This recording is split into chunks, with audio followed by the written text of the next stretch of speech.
보신 것처럼 시장에 좀 혼란스러운 모습이 있죠. 그렇다면 정부가 지금 얘기한 이 전체적인 방향성만 가지고 어떤 식으로 구체적으로 대책이 나올지 저희가 좀 미리 짚어보도록 하겠습니다. 최소호 기자 나와 있습니다. 최 기자. 네. 어떤 부분이 어떻게 달라질까요? 일단 세제 혜택 부분에서는요, 줄어드는데 일단 가장 먼저 손볼 부분이 아마 양도소득세 부분일 것 같습니다.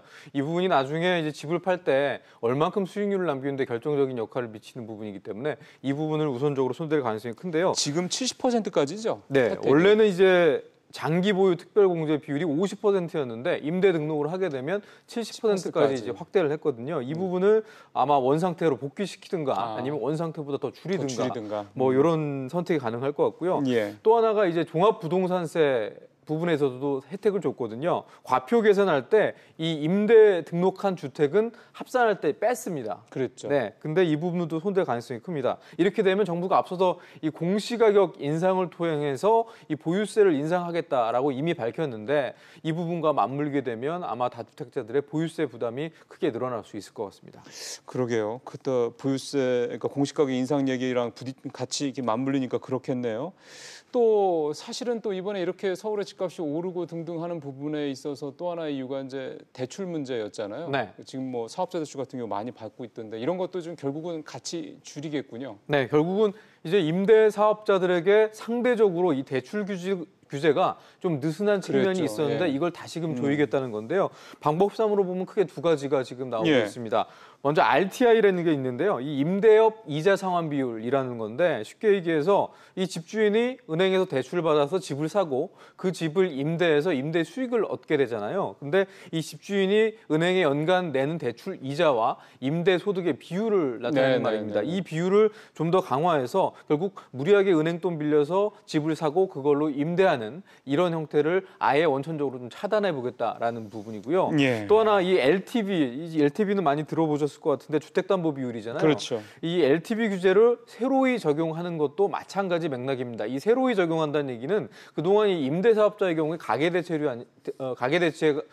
아니라 기업대출로 분류돼서 이 LTV 이 규제의 사각지대에 놓여 있었거든요. 이 부분을 아마 개인과 마찬가지로 지금보다 많이 줄이겠다. 그러면 지금보다는 한 절반 정도로 대출에 있던 한도가 줄어들게 됩니다. 네. 그러면 그만큼 대출을 받을 수 있는 돈이 줄어드니까 대출 받아서 집을 살려고 하는 수요가 줄어들 수 있겠다. 이제 그런 얘기네요.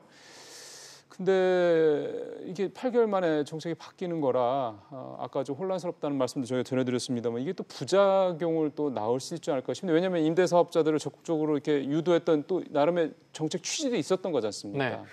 말씀하신 것처럼 이 정책의 신뢰도가 훼손되는 거를 감수하고서라도 어쨌든 간에 궁극적으로는 집값 안정이라는 목표를 이뤄내겠다라는 선택을 한 건데요. 정부가 앞서 말씀드린 것처럼 다주택자들이 임대 등록을 하면서 얻어지는 혜택을 기대하면서 또 느슨한 대출 규제를 악용해서 집을 더 사면서 집값을 끌어올렸다고 정부는 이렇게 판단을 하고 있는데 하지만 이와 관련해서 정확한 통계나 근거는 제시하지 못한 채 다주택자가 어쨌든 집값 상승의 주 원인이라는 정부의 정책 기조를 계속 되풀이하고 있는 양상이기 때문에 이 문제의 진단 자체가 정확하게 출발을 했느냐 이 부분에 대한 의문이 계속 제기되고 있는 상태거든요.